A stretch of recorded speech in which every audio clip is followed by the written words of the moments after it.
በዓለም አቀፍ ደረጃ ወታደራዊ፣ ፖለቲካዊ፣ ዲፕሎማሲያዊና ኢኮኖሚያዊ የበላይነትን የያዙ ሀያላን ሀገራት ይህንን ሀያልነት ለማግኘት ያላቸውን የተፈጥሮ ሀብትና የሀብት አጠቃቀም ስልታቸው ለደረሱበት የእድገት ደረጃ ወሳኝ አስተዋጽኦ አድርጓል።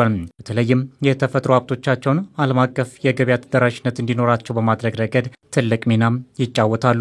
ነዳጅ ደግሞ ለዚህ አንደኛው ማሳያ ነው። ይህ ሀብት የሀገራት ኢኮኖሚ አቅምና የላቀ ሉዓላዊነት መለኪያ ሆኗል። ከቅርብ ጊዜ ወዲህ ደግሞ የውሃ ሀብት በተለያዩ መንገዶች ዓለምን እየቀየረ መጥቷል። የሀገራት ትኩረትም በውሃ ጉዳይ ላይ ተጠናክሯል። አሁን ባለው ነባራዊ ሁኔታ ውሃ ከነዳጅ የበለጠ ቫልዩ አለው ብዬ ነው ማስበው። ለምን ብለህ ብትለኝ ውሃ መብራት ነው፣ ውሃ ምግብ ነው። ውሃን ገድበህ መስኖ ታለማለህ፣ ምግብ ታፈራለህ። ዘመናዊ በሆነ መልኩ በትንሽዬ መሬት መስኖን ከተጠቀምክ በአመት 3 ጊዜ አምርተ ህዝብን መቀለብ ትችላለህ። ውሃ መብራት ነው ስንል ውሃውን ገድበህ ልክ እንደ ህዳሴ ግድብ ኤሌክትሪክ ጀነሬት ታደርጋለህ፣ ለህዝቦች መብራት ትሰጣለህ።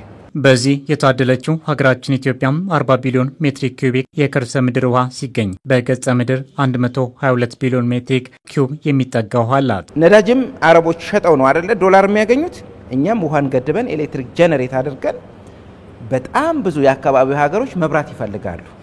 አንደኛ ካላቸው ቶፖግራፊ አንፃር፣ ሁለተኛ ያላቸው ወንዝ ወይንም ወንዙ የሚያልፍበት ቶፖግራፊ አመቺ ባለመሆኑ ልክ እንደ ኢትዮጵያ ታላላቅ ሃይድሮ ፓወሮችን ገንብተው ኤሌክትሪክ ለመሸጥ ቻንስ የሌላቸው አሉ። ለምሳሌ እኛ ገንብተን የኤሌክትሪክ ኃይል ለሱዳን፣ ለደቡብ ሱዳን፣ ለኬንያ፣ ለጅቡቲ፣ ለኡጋንዳ ብሎም እስከ ታችኛው እስከ ግብጽ ድረስ ግብጽንም አልፎ መሸጥ የምንችልባቸው ኦፖርቹኒቲዎች አሉ። ስለዚህ ይህንን በማድረጋችን ደግሞ ፎሪን ዳይሬክት ኢንቨስትመንትንም የመሳብ አቅማችንንም ከፍ እናደርጋለን። ታላቁ የኢትዮጵያ ህዳሴ ግድብ በማጠናቀቅ የፈጠረችው የኃይል አስተላለፍና ተጽዕኖ ፈጣሪነት የዚህ ማሳያ ነው። ጂኦፖለቲካም እስከ ዲፕሎማሲ ትብብር ውሃን ማዕከል ያደረጉ ግንኙነቶችም ለኢትዮጵያ መጻኢ ተስፋዎችን የሰጡ ሆነዋል።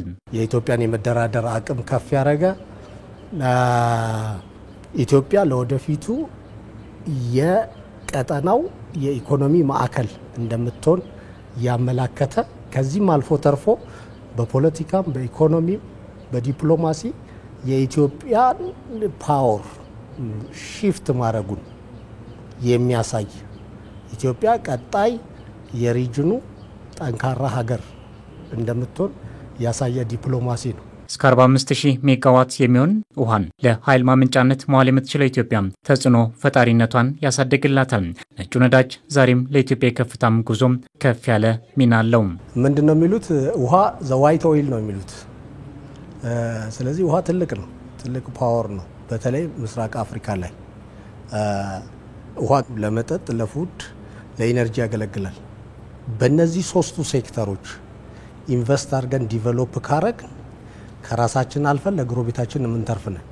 ስለዚህ ኢኮኖሚክ ዲፕሎማቲክ ኔጎሺዬሽን ፓወራችን ብቻ ሳይሆን የተሰሚነት ፖለቲካል ኢንፍሉዌንስ በአካባቢው ኢኮኖሚክ ሴንተር የመሆን ኦፖርቹኒቲም አቅሙ አለን።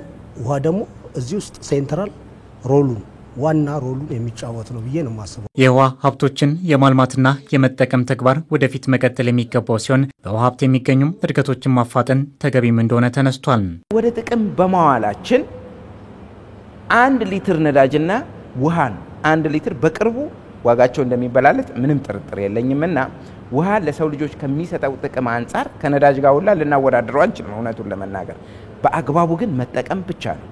ስለዚህ ይህንን ሀብት በአግባቡ ከተጠቀምንበት አረቦች በነዳጅ አግኝተው አገራቸውን የቀየሩበትን ሁኔታ ኢትዮጵያም በአግባቡ ውሃዎቿን የምትጠቀም ከሆነ እዛ ደረጃ ላይ ልንደርስ የማንችልበት ምንም ነገር የለም። ጀምረነዋል፣ በቀጣይ ተጠናክሮ ይቀጥላል። ይህንን ነገር ደግሞ ለዓለም የማስተዋወቅ የሀገራችንንም ህዝብ ተጠቃሚ እንዲሆን የሀገራችን ኢኮኖሚም ወደፊት እንዲራመድ የሚኖረው አስተዋጽኦ እኔ በቀላሉ ይተካል ብዬ አላስብም። የውሃ እጥረት የዓለማችን ቀጣዩ ፈተናም እንደሚሆንና ውሃን ከነዳጅ በላይ ውድ እንደሚያደርገው ይታመናል። ኢትዮጵያም በውሃ ሀብቶቿ ዘላቂ ተጠቃሚነቷን በማረጋገጥ በዓለም ከፍታ ውስጥ አቅሞቿን ማሳደግ ይገባል የሚለው ደግሞ የምሁራኑም ሀሳብ ነው።